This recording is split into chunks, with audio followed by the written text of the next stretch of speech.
Oh, welcome back to McCarthy Performance. These 283 heads for the fuel-injected Corvette engine, they were supposed to be all done. And I was asked to check them, seeing how I'm going to be the last guy in the engine. You bet I'm going to check them. And they are absolutely horrible. I thought we could get away with just putting a couple guides in them, but these things are a joke. I don't know who did them. I'm not gonna badmouth the guy. I mean, you know, maybe somebody didn't want to spend the money on them, but I can't let them go this bad. The valves are 1/1000 undersize. There's 1.5 thousandths taper in the valve guides.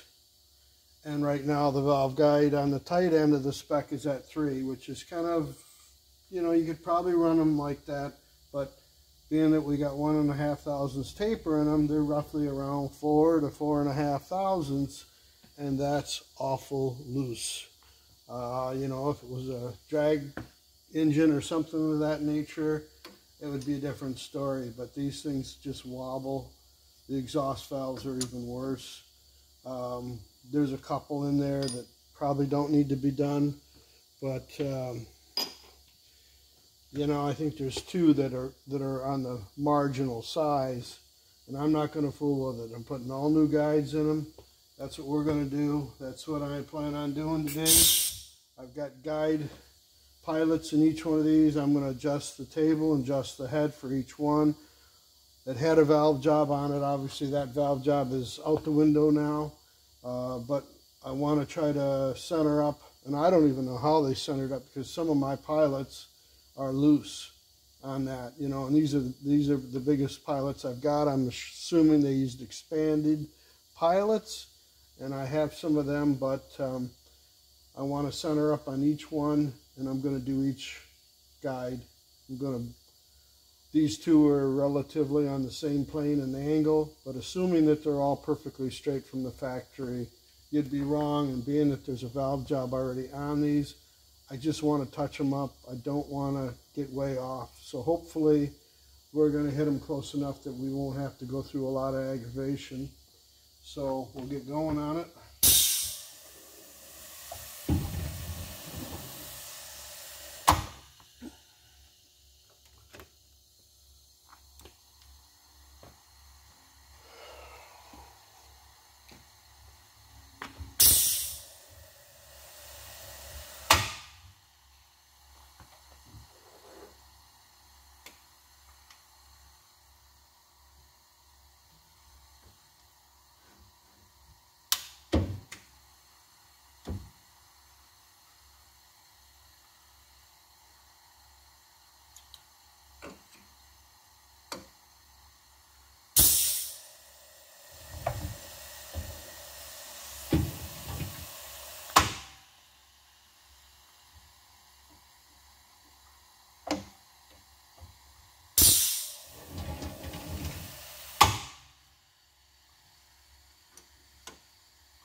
Readjust it because I had to move the table.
replacement guide.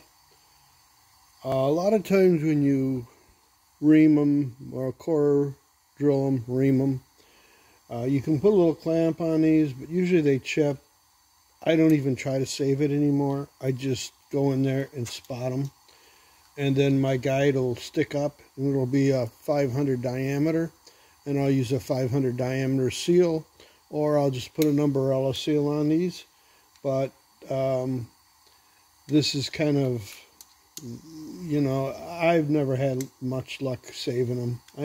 I think my core ream's getting a little bit, or my core drill and probably my core ream is getting a little bit worn out. I mean, this one come out all right, but a lot of times even when you get them and they're not shipped out like that one is, that one, a lot of times when you put the guide in, they'll split, and then you got to worry about that falling out.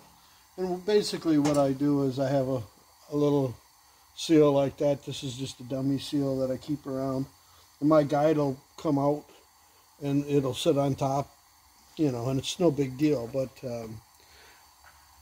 so we're going to spot face all the parts of the guide that were machined at the factory that's hanging off there. So we're going to spot face them, and then we're going to start putting the guides in. I think before, like I said, a lot of times on some heads, I'll just cut them all the way down, and if I'm using a bronze guide, I'll just use one that's got a top on it. So these iron ones are straight. They don't have a topper on them, but they're 500 diameter, and I can get seals for that, or I can put umbrellas on it. 6 1/2 dozen other.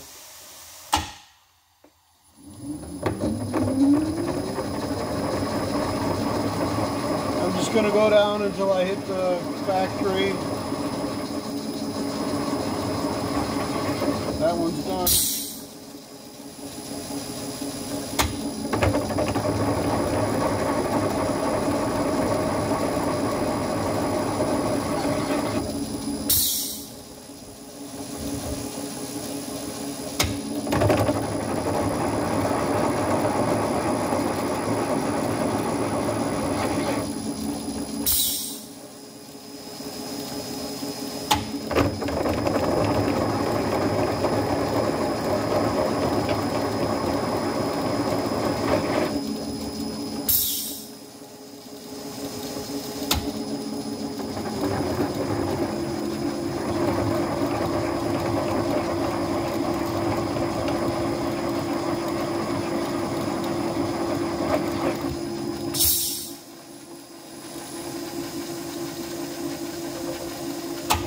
Shadow line on that one, I'll hit it a little bit. Yeah, there we go.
Okay, so my replacement guide will stick out a little bit, so we'll take care of that.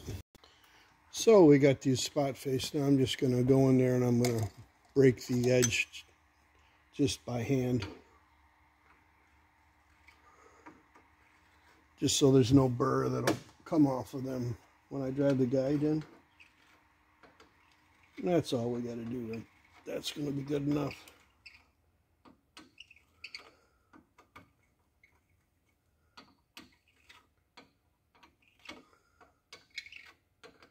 Brush them out real good, and we'll put the guides, put the replacement guides in it.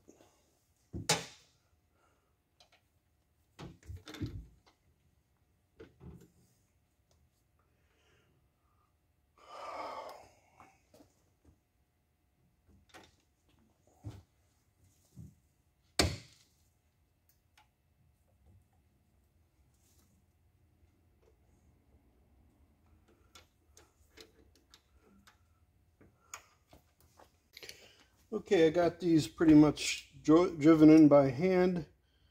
I like to drive them in by hand before I power them in with the air driver. You got to be real careful with them. There's a top and a bottom to these. These are spiral grooved, so the part that goes towards the back of the valve has got about a 1/4 inch that isn't spiral grooved. That's kind of a stopper. These I prefer over plain iron. But most of the time I use bronze stuff. I use manganese bronze.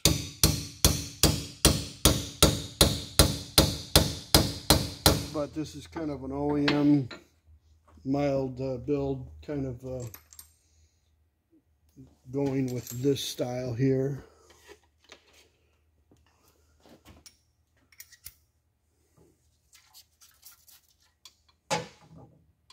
So I'll get them in a ways and then I'll drive them the rest of the way.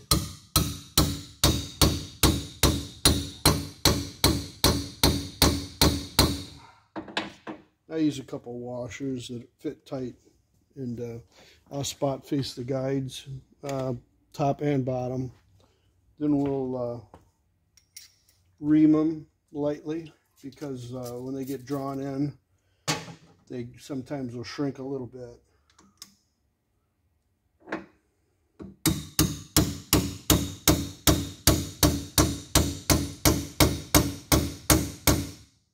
Okay, we'll get the noisemaker out.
I push down on the center, and when I feel it moving, I kind of ease up on the trigger so it doesn't deadhead and really hammer down at the bottom.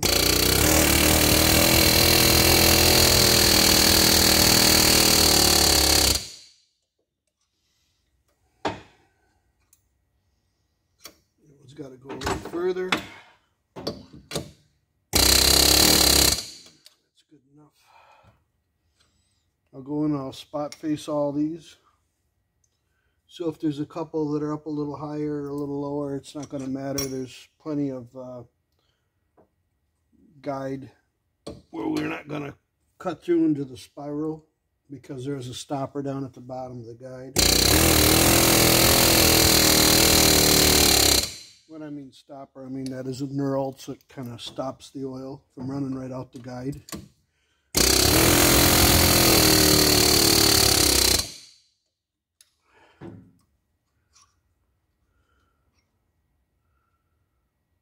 we'll go down a little lower on this one.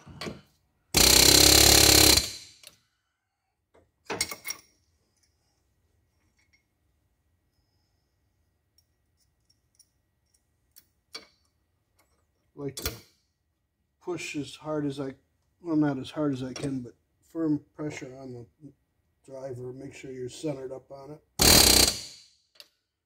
so you don't go off to the side and chip the guide, because that can happen, and I've done it. That's why I usually get more than 16 guides. Usually buy them by the box.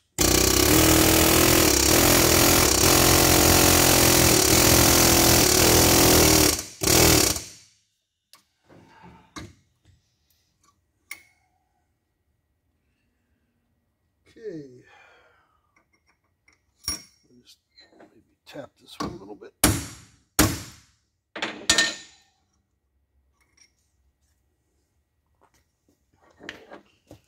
Okay, now I got a little tool to go in there and spot face them, and that'll be the next step. I'll flip the head over right now and show you, seeing how we got to recenter everything anyways.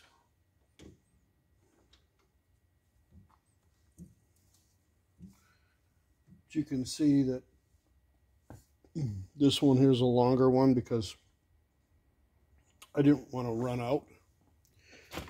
I don't have a lot of the short ones. I've got a little bit of everything, so that's not a problem because we're going to cut them down. But you can see that they're all up pretty well square. I'll go in there with my spot facer and I'll spot face them. Matter of fact, the head's this way right now. We'll do that.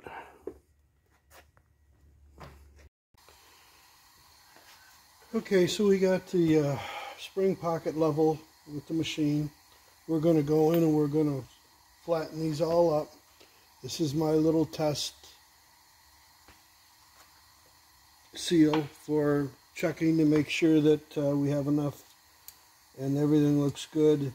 And I'll check my height from my seal face to my retainer, but this should be pretty good. So we're just going to go in and we're going to level them all off. Obviously this one's longer because it's more or less for a big block or a Ford when I put a big block Chevrolet when I put 11/16 valve stems in them, 3/8.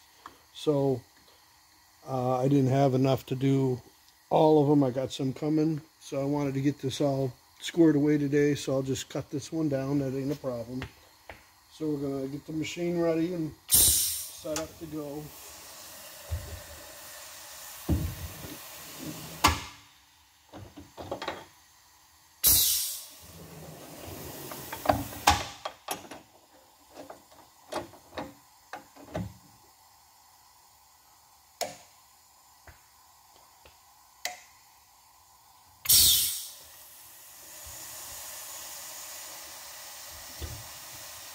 So I'm going to use that as a starting point, and I'm going to set my gauge for 0.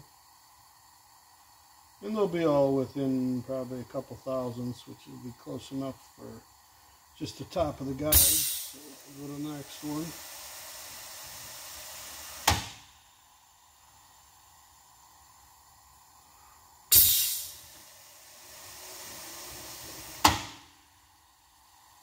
Okay, so this one we're going to set at 0, 0. Yeah, that looks better.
Okay, see now I cut these down. Now I got to chamfer them.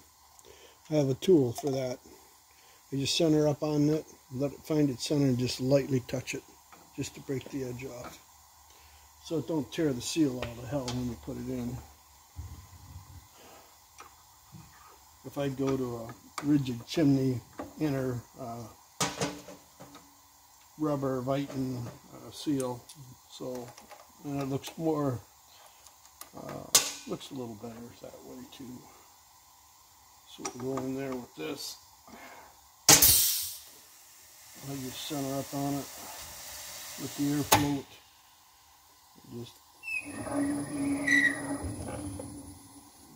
Just break the edge off.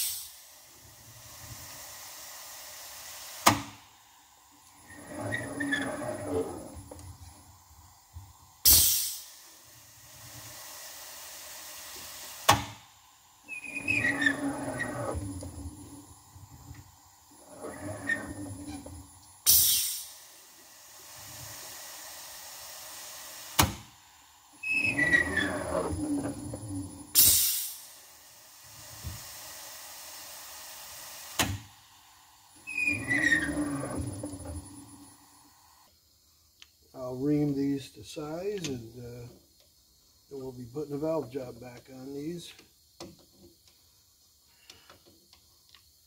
Don't want it too much of an edge there, but we don't want a burr hanging off it either. Or I should say, we don't want too big of a radius there.